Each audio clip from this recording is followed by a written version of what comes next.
안녕하세요. 절세 퀸 황경미 세무사입니다. 오늘은 주택임대사업자에 대해서 말씀드려보고자 합니다. 이 주택임대사업자는 재작년부터 2018년도부터 정부에서 계속해서 발표했던 정책 중에 하나인데요. 주택을 여러 채 가지고 계신 분들이 세입자와 전월세 계약을 해서 주택에서 임대소득이 발생한 것에 대해서 모두 다 소득신고를 하라는 겁니다. 여태까지는 관행적으로 주택임대사업에 대해서 사업자 등록을 하지 않으시고 소득신고도 안 하시는 분들이 대부분이었는데요. 2018년부터는 임대소득으로 주택임대소득으로 발생한 금액이 2천만 원이 초과되시는 분들은 무조건 신고를 하고 2천만 원 이하이신 분들은 비과세해주는 제도가 있었습니다.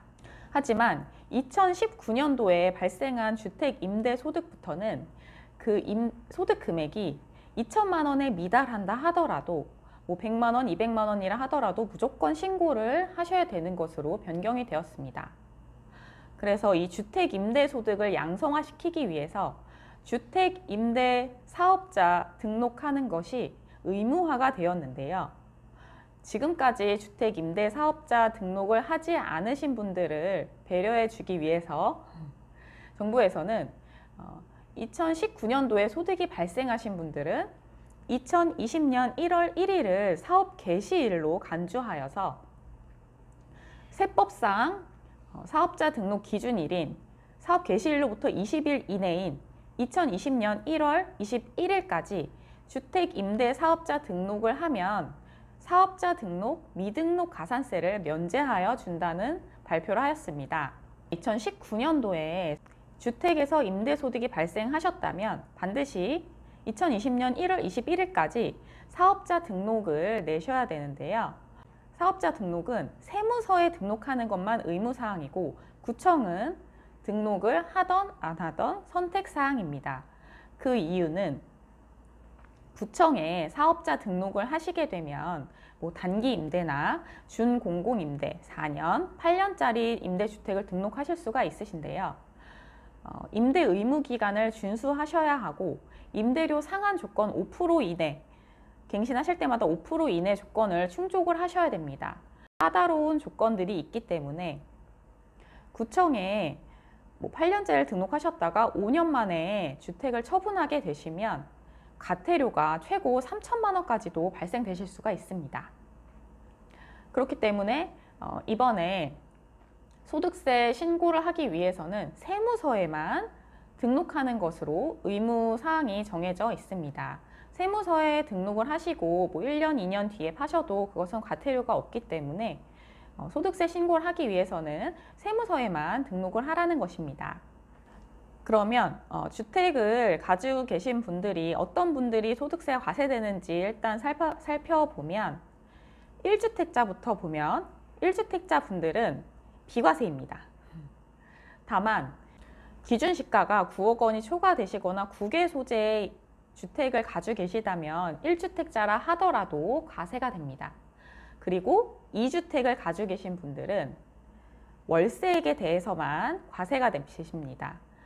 3주택자부터는 월세액과 전세까지 모두 다 과세가 됩니다. 전세액은 전세를 다른 곳에 투자 자금으로 이용했을 경우를 간주하여서 간주 임대료라는 것을 계산하여서 다른 주택의 월세액과 간주 임대료를 합산하여서 그 전체를 소득 금액으로 보게 됩니다. 그런데 이 주택수는 부부 합산으로 계산하셔야 되고 주택수를 계산하실 때 전용 면적이 40제곱미터 이하이고 기준시가가 2억 원 이하인 주택은 주택수에서 빼줍니다. 이렇게 부부 합산으로 주택수가 2주택, 3주택 이상이시라면 모두 다 과세 대상이시기 때문에 사업자 등록도 반드시 하셔야 됩니다. 사업자 등록을 2020년 1월 21일까지 하지 않으셨을 경우에는 미등록 가산세가 0.2%가 부과가 됩니다. 이 미등록 가산세는 수입 금액에 대해 0.2%가 부과되시는 건데요. 수익 금액이라 함은 아까 3주택자에서 말씀드렸듯이 월세액과 간주 임대료를 모두 다 합산한 금액의 0.2%가 과세되는 겁니다. 그래서 2019년도에 발생하신 소득에 대해서 사업자 등록을 하지 않으셨다면 2019년 소득 전체에 대해서 0.2%가 과세되시는 거고, 2020년에도 안 하셨다면 매년마다 0.2%씩 과세가 되는 건데, 한시적으로 지금 주택 임대에 대해서 0.2% 가산세이기 때문에 점차적으로 일반 과세자와 마찬가지로 1%까지 가산세율이 올라갈 위험이 있습니다. 사업자 등록까지 세무서에 완료를 하셨다면 그 다음에는 세금 신고에 대해서 절차에 대해서 아셔야 되는데요. 주택 임대 사업자는 면세 사업자이시기 때문에 부가가치세가 면세됩니다. 부가가치세가 면세된다고 하는 것은 부가가치 신고를 할 필요가 없다는 의미인데요. 그렇지만 면세 현황 신고를 하셔야 됩니다. 면세 현황 신고라 함은 5월에 종합소득세 신고를 하시기 전에 정부의 납세 협력 의무로서 내가 작년에 매출액이 얼마 정도 발생하였는지 미리 보고를 하는 것을 의미합니다. 그렇기 때문에 면세 현황 신고는 2월 10일까지 하셔야 되고, 다만 이 면세 현황 신고를 하지 않았을 때 가산세가 부과되는 사람들은 의사나 약사 같은 전문직 업종에만 가산세가 부과가 됩니다.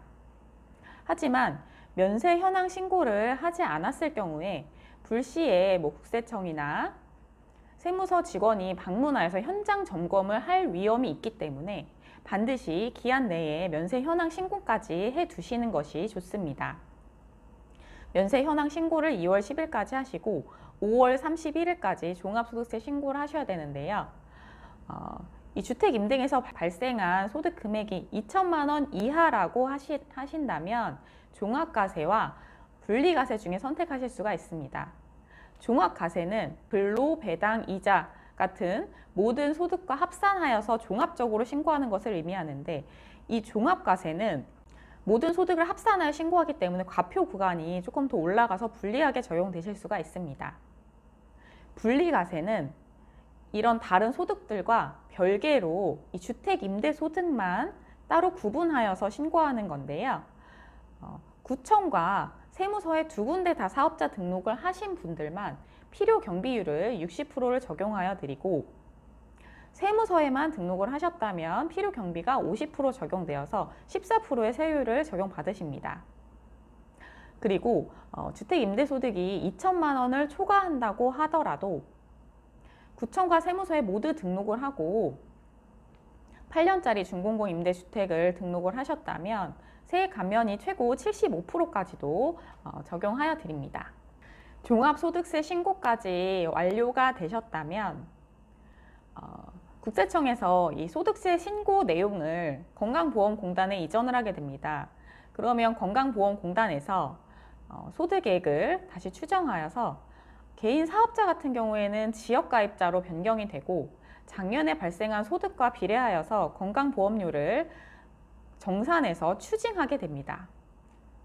그렇게 되면 기존에 다른 가족의 피부양자로 건강보험이 가입되어 있어서 건강보험료를 따로 납부하지 않으셨다고 하더라도 이 주택임대사업자 등록을 하시고 종합소득세 신고까지 하신다면 건강보험료가 많이 좀 나오실 수가 있기 때문에 미리 좀 대비를 하시는 것이 좋으실 것 같습니다.